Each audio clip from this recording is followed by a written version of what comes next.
Hello, this is Saima. I'm a solopreneur and I'm already working in the digital space as a web and graphic design provider. I have attended this session offered by Loop by Air University by Faiza Khalid, and this was specially on the topic of Made in Pakistan brand and how to build your brand as a Made in Pakistan brand, how to design and develop your business around this Made in Pakistan cliche.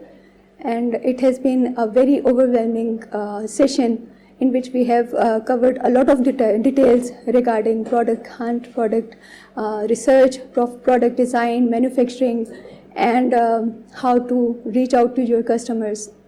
It's been a pleasure having this session, and hopefully it will be very helpful for the other people to join in and learn a lot of things which are really updated and with an updated knowledge of the market, not just Pakistan but around the globe, especially for Amazon business, Etsy and eBay, etc. It's a powerful session, and I would suggest everyone to join in and learn a lot.